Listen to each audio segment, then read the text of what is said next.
Hey YouTube, so that was kind of awkward, hi, wasn't it? Yeah, so last time I did a review on a drama, like, it was 19 minutes long or something, and rambly, so this time I'm going to try not to ramble. Wish me luck. You never know, it could work. I'm going to try not to ramble, and if I do, I'll just, sorry, I'll cut it out, I guess. So, I want to review a drama. I found this one on Netflix. I was on Netflix browsing and I saw it, and I really wanted to watch a Korean drama. I've watched most of the ones on Netflix that I was interested in, so I was like starting to do the ones that sound not as interesting, pretty much. So that's how I got into this one, which is probably a bad endorsement for this, but trust me, it's better than it sounds. Pretty much, Netflix needs to change their summaries. They're the worst ever. So pretty much just this cutesy picture is the cover picture for this drama. It's Okay, That's Love. That's the drama. I probably should say that. It's Okay, That's Love. And, yeah, it's like this cutesy picture. It's really adorable of them two together. And then the summary says something like this. I don't have it up, so I don't remember the exact wording. But it pretty much says, guy's name, whatever his name is, moves in to blah blah's house. Drama, pretty much drama ensues, you know? Like, this guy's moving in with this chick and drama. That's like half of Korean dramas. Like, Full House is like one of the first Korean dramas I watched and I loved, and Rain, oh, he'll forever be my, like, love, you know, from that drama. And the chick was awesome too. But they already did that. Like, they did the guy moves into girl's house, drama ensues with that one. Like, do you need another one? Like, do you? So I really was like hesitant. I read the reviews and that's when I decided, well, I mean, the reviews say it's good. I mean, you can't always trust them though, because fans of K-dramas will just be like, this is the best thing ever. And then you watch it and it's not really that good. So that was not the case in this one. Like, the reviews were for real. It really was a mature and interesting drama. And that sounds kind of boring probably to some people, but it wasn't boring at all. It was really interesting. The best part about this drama is in the 16 episodes, I never got bored. And that's kind of rare for me. For example, a really popular drama with, I can't remember their names, so I'm not even going to try. But the one, Playful Kiss, which is the remake of the Japanese, you know, Mischievous Kiss or whatever. That one, people loved that one, and I got so bored halfway through that I stopped for like a whole half a year. And then I went back because I was like, I watched half of it, I need to finish. I went back and I finished the drama, and it just wasn't very interesting to me. Like, parts of it were really interesting, but it got boring really fast to me. That happens to me in a lot of dramas. Heartstrings, I never finished. I still haven't finished it. My Princess, I never finished. Both those, I just got bored. I don't know if it's because I was short attention span or what, but I just got bored, honestly. Like, and I loved the actors in those two dramas, so it was kind of funny, you know?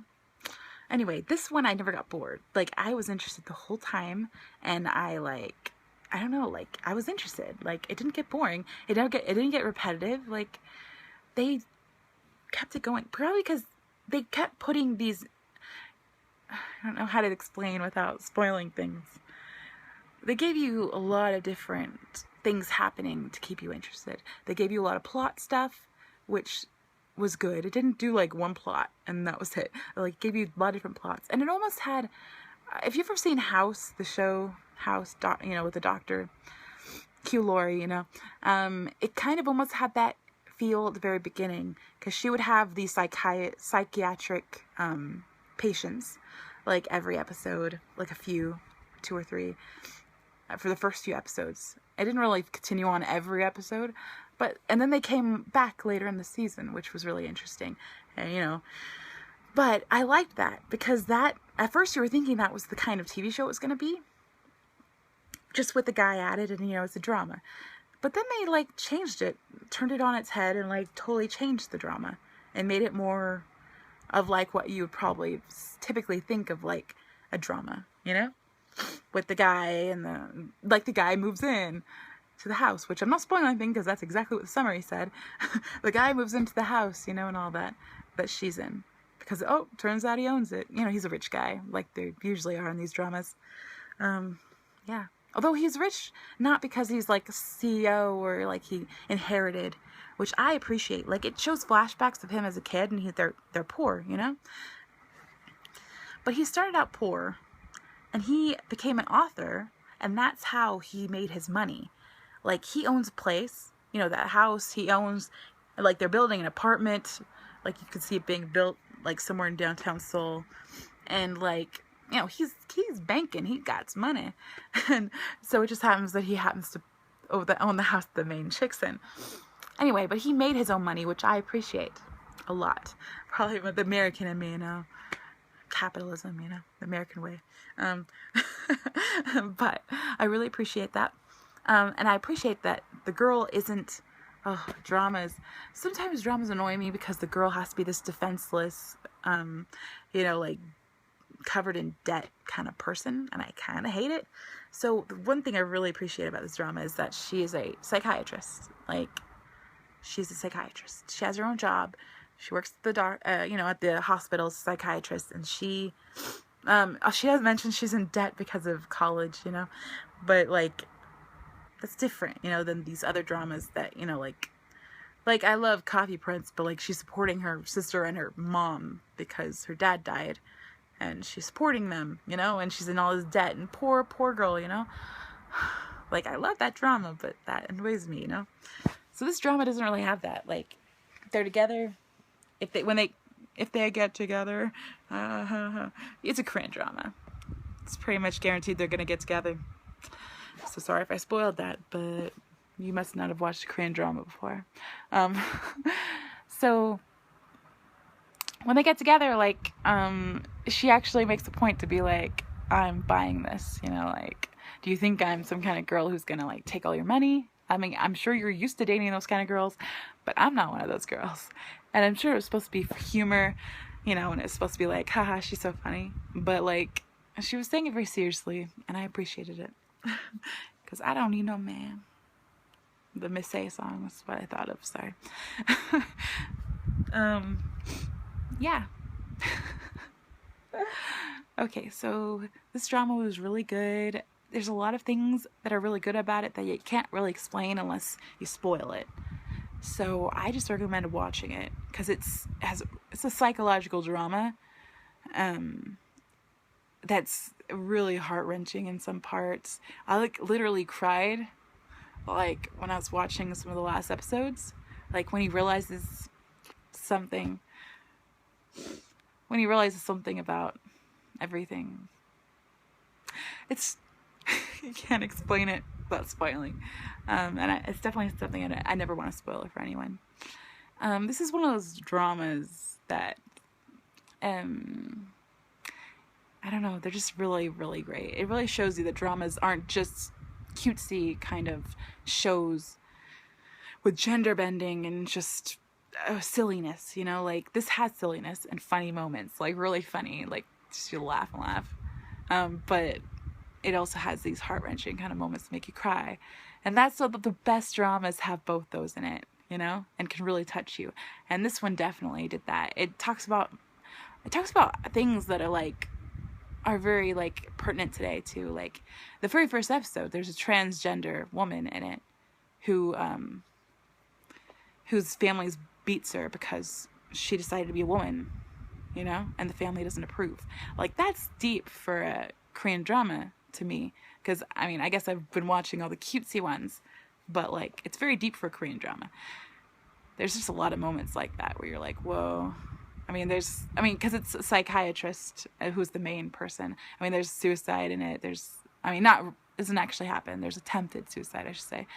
So I guess that's a trigger warning for anyone out there. But it's just, you feel for the characters so much too. It's so good. I can't even, this is one of those dramas that you just want your friends who don't watch Korean dramas to watch, so that they can understand why you watch Korean dramas. That they're not all cutesy, and that they can be serious and just important and relevant, I guess. Anyway, didn't mean to end it in a note like that. All serious. It's very funny, too. One of the people in it has Tourette's, and it's played by a comedian who I've seen in variety shows. I think Running Man I think it's Running Man. But he's in, variety shows and stuff, and he's very funny. But he actually has some serious scenes, and he's really good at it. Yeah. But he's also really funny, and I've really appreciated it. Anyway, there's a lot of cute moments. There's a lot of serious moments. There's heart-wrenching moments, and just moments of surprise for me, anyway. And moments of disbelief, almost. I don't know. There's just so many great moments. Anyway, it's great. There's powerful women in it.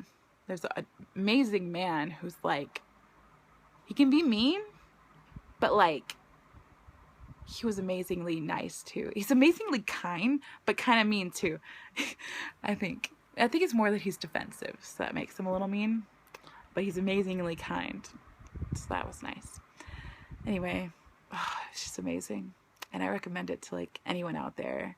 If you're like wanting to watch a Korean drama, wanting to share a Korean drama, just, watch with a friend or something that you haven't seen either, I definitely recommend it. I do say for anyone who is under a certain age, maybe under 16, just be aware that, sex is very frankly talked about, and a bunch of other things that might seem more mature, It's definitely meant for people who are a little older, maybe.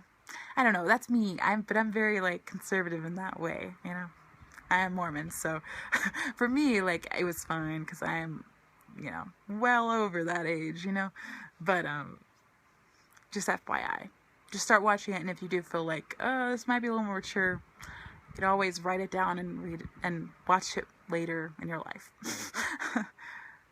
maybe.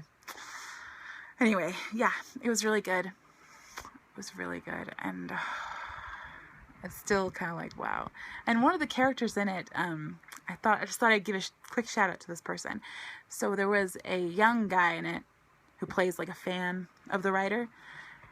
And apparently I could tell right away when I started watching it. I was like, I think this guy's an idol, because like how cute looking he was. He's very cutesy looking, but he was a really good actor. He was like one of the best in the whole drama. And it was Dio, who was an EXO, and he was amazing. So if you are an EXO fan, I would definitely recommend this one, because his acting is like amazing. Like, I can see, like, I did look it up, and he got awards for this drama, and I definitely see why. Like, he was amazing. He was a really good crier. I hope that didn't spoil anything. I think everyone cries in this drama at one point, so. But it laughs too. Okay. Anyway, I'm rambling now. Okay, no, I'm done. So this is a recommend. Watch it. It's amazing. There you are.